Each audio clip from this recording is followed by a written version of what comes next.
নমস্কার সবাইকে। কেমন আছেন সবাই? আশা করছি ভালো আছেন। আপনাদের সকলের শুভকামনায় আমরাও ভালোই আছি। নতুন বাসায় শুরু করলাম নতুন জীবনযাপন। নতুন জীবনযাপন মানে ওই আরকি বললাম একটা কথা।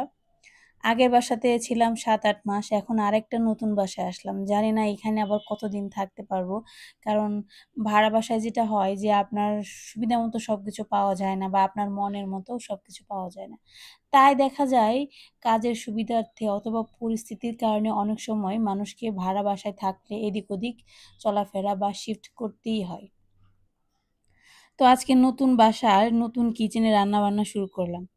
তো নতুন কিচেনটা উদ্বোধন করলো মা। সকালবেলা আজকে কিছু রান্না করতে ইচ্ছা করলো না। তাই বাইরে থেকেই সকালের খাবারটা আনা হলো। আনা হয়েছে পরোটা। কিন্তু পরোটা তো শুধু খাওয়া যাবে না, তার সাথে তো কিছু করতে হবে। তাই মাকে বলছিলাম যে একটু ডিম ভাজা করার জন্য। ফল আছে যেমন আম দিয়ে পরোটা খেতে আমার খুবই ভালো লাগে। তার সাথে ফ্রিজে একটু বাসি তরকারি আছে। তো সব মিলিয়ে আজকে সকালের খাবারটা এখানেই শেষ করব। যেহেতু বাসায় মা আছে এজন্য এখন আমার একটু আরাম হচ্ছে। আমার শরীরটা তো বোঝেনই এখন। আমি একটু বেশি কাজ করলে আমার শরীরে এনার্জি অত বেশি থাকে না। এর জন্য মাকে আসতে বলছিলাম। মাও আসছে। আমার খুব হেল্প হয়েছে। এটা হচ্ছে আমরা যেদিনকে বাসায় আসছিলাম তার পরের দিনের ভিডিও। তো বাসায় আসার পর আপনাদের সাথে ১ম এ পুরা বাসাটা ঘুরিয়ে দেখিয়েছি। এবার হচ্ছে আমি বাসার যে যাবতীয় কাজকর্ম যেমন কাপড়-চোপড় গোছানো, ফ্রিজে মাছ রাখা। কারণ ফ্রিজের মাছগুলো তো আমি ওই বাসাতে রেখে আসছিলাম। মানে হচ্ছে দিদির কাছে রেখে আসছিলাম। তো সেইগুলা এনে আজকে সব ঠিকঠাক করব। তো ফ্রিজটা পরিষ্কারও করতে হবে। তাই অনেক বেশি কাজকর্ম।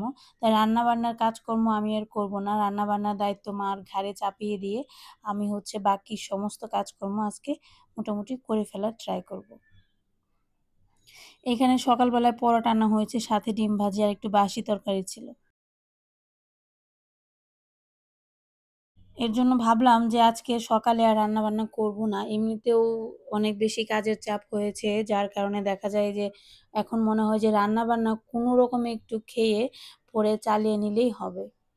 আর আমার শরীরের অবস্থা আর কি বলব বলেন? আপনারা হয়তো অনেকেই আমাকে কমেন্ট করে জানতে চান। এটা আমার আসলে সৌভাগ্য।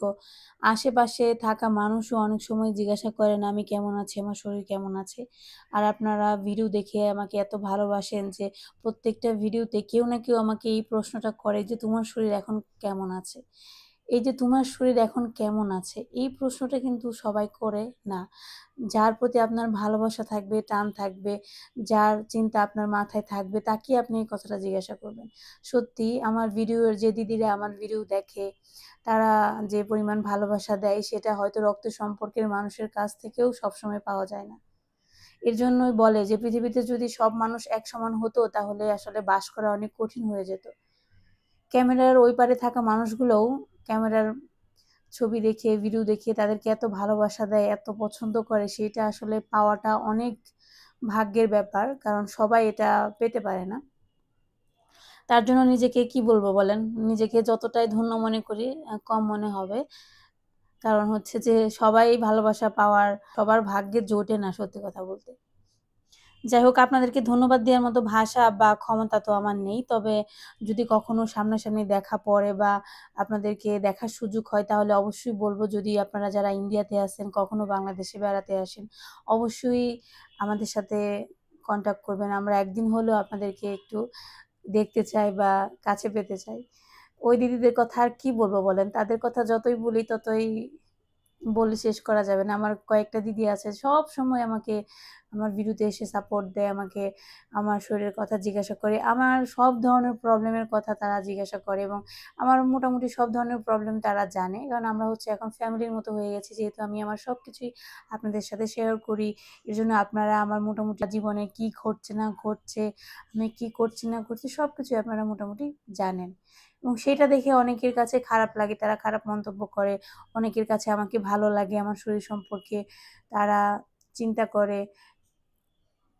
এটাই হচ্ছে বড় পাওয়া। এর জন্য কি বলবো বলেন? শরীরের অবস্থা যে খুব ভালো সেটা বলব না।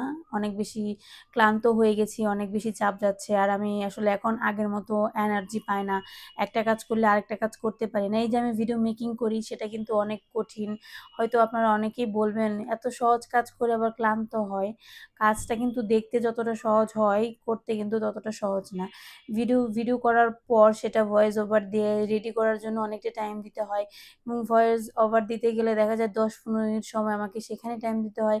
আর আমার শরীরের অবস্থা এমন হয়ে গেছে যে আমি ১০-১৫ মিনিট একসাথে যদি একটু জোরে কথা বলি, আমার মনে হয় যে আমি না জানি কত ভারী কাজ করে ফেলেছি। আমি এখন কথা যদি একটু জোরে বলি বা অনেকক্ষণ সময় কথা বলি তাহলে আমার কাছে মনে হয় যে আমার অনেকটা শরীরের উপর চাপ গেল। মানে অনেকটা কাজ করেছি, টায়ার্ড হয়ে যাই। এটা আমি সার বাবাকেও বলছি। সে বলে, "হয়তো তোমার অসুখটাই হচ্ছে এরকম। যাদের ফুসফুসে আ যক্ষ্মা হয় তাদের হয়তো ফুসফুসটা দুর্বল হয়ে যায়। যার কারণে তোমার কথা বলতে একটু প্রবলেম হয়।" কিন্তু আমি তারপরেও চেষ্টা করি যতটা সম্ভব স্বাভাবিকভাবে কথা বলার, স্বাভাবিকভাবে সবার সাথে মিশার এবং থাকার। তো বাকিটা হচ্ছে আপনাদের সকলের আশীর্বাদে। আশা করছি আমি খুব তাড়াতাড়ি একদম আগের মতো সুস্থ হতে না পারলেও জীবনটাকে চালিয়ে নিয়ে যেতে পারব। অনেক কথাই তো বললাম। কথা বলতে অনেক কাজকর্মও শেষ করে ফেলেছি। এই যে দেখেন আমি আমার আলমারিটা গুছিয়ে নিলাম আর মাকে দায়িত্ব দিয়েছি রান্না-বান্না করার। মা এখানে সবজি কাটতেছে। তো মা বলে কথা, যখনই আমার কাছে আসে আমি যেখানেই থাকি আমার আশপাশ দিয়ে থাকার চেষ্টা করে। এই বাসার মধ্যে কিন্তু অনেক বেশি স্পেস। সত্যি কথা বলতে আগের বাসার চাইতেও আমি যে বাসাটা নিয়েছি বর্তমানে এই বাসাটা অনেকটাই বড় এবং অনেক সুন্দর আলো বাতাস পাওয়া যায়। তো মা কিন্তু চাইলে রান্নাঘরে বসেই কাটতে পারত। কিন্তু ওই যে আমার সাথে কথা বলবে, আমার সাথে থাকবে তার জন্য এই রুমটাতে নিয়ে আসছে সবকিছু কাটাকাটি করার জন্য। তো মা আসার সময় কিছু সবজি নিয়ে আসছিল। ওই সবজিগুলোই ২-১ দিন ধরে খাচ্ছি। এখন আর বাজারও করা হচ্ছে না। বাসাটা একবারে সুন্দর মতো গুছিয়ে তারপর বাজার ঘাট করব। আজকে মাকে রান্না করতে বলছি মিষ্টি কুমড়ার ডুগা দিয়ে, টাটকিনি মাছ দিয়ে পাতলা করে একটা ঝোল, সাথে একটা ধুন্দুল দিতে বলছি। আর দেখি কি করে না করে। মাকে বলেছি, "তোমার যেমন খুশি তেমন রান্না-বান্না করো।" কিন্তু মা রান্না করতে গেলে ১০ বার আমাকে জিজ্ঞেস করবেই। "এই লবণ এতটুকু দিব? এই সবজির সাথে এই সবজি দিলে কেমন লাগবে? এই মাছটা কি ধোয়া হয়েছে?" মানে কতবার যে জিজ্ঞাসা করে মাঝে আমার রাগ হয়। তারপর আবার নিজেই বলে যে, "জিজ্ঞাসা করি তা উত্তর দিতে এত কষ্ট লাগে কেন?" এখন ব্যাপারটা হচ্ছে আপনি যখন কোন কাজ করতে যাবেন, আপনাকে যদি কেউ বারে এসে জিজ্ঞাসা করে তখন কিন্তু আপনার কাছে একটু বিরক্ত বোধ লাগবে। তারপর মাঝে আমার মনে হয় যে না থাক, মা যখন থাকবে না এই জিজ্ঞাসা করার মানুষটাও তো পাবো না।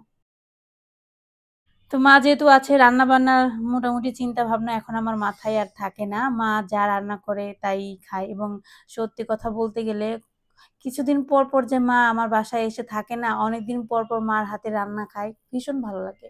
আমার শাশুড়ি মা তো এখন খুব বেশি থাকে না। এজন্য ওই বাসাতে যখন আবার আমার নেমন্তন্ন পড়ে তখন আবার দিদির হাতের রান্না এবং আমার শাশুড়ি মার হাতের রান্না খাওয়া হয় যেহেতু আমি ১০-১১ বছর তাদের হাতের রান্না খেয়েছি না, উনাদের হাতের রান্নাও আমার খেতে বেশ ভালো লাগে।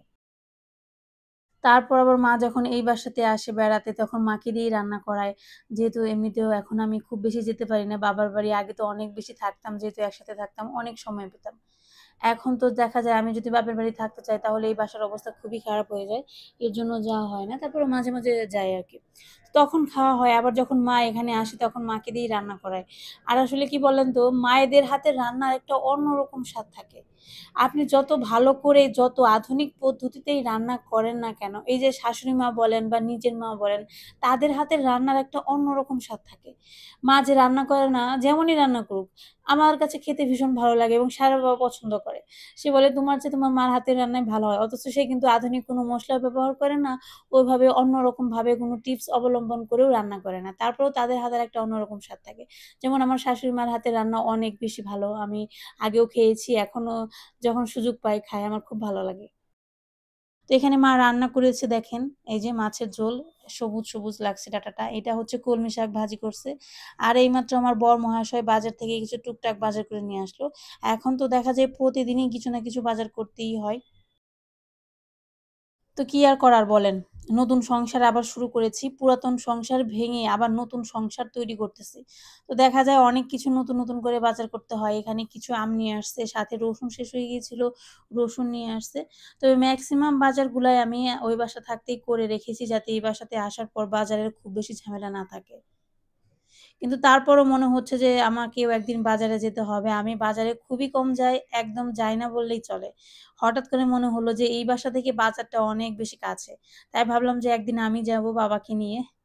দেখা যাক কবে যে যাই। কিন্তু একদিন গেলে পরে আর যেতে ইচ্ছা করে না। বাজারে মানে মাছ বাজারের যে অবস্থা, বাজারের সামনে দাঁড়ালে দোকানওয়ালার সামনে দাঁড়াইলে মানে কি অবস্থা যে আমার আর পরের দিন বাজারে যেতে ইচ্ছা করে না। বাজারটা আমি সার বাবাকে দিয়েই করাই এবং সেও আমাকে কখনো বলে না যে তুমি মাছ বাজারে যাও বা সবজি বাজার ঠিক আছে কিন্তু মাছ বাজারটা বেশি খারাপ। তো মাছওয়ালারাও আমার কাছে অত বেশি ভালো লাগে না তাদের সাথে কথা বলতে। এর জন্য সারা বাবা কখনোই আমাকে বলে না যে তুমি মাছ বাজার করো। তো আজকের ভিডিওটা এই পর্যন্তই। ভালো থাকবেন সবাই।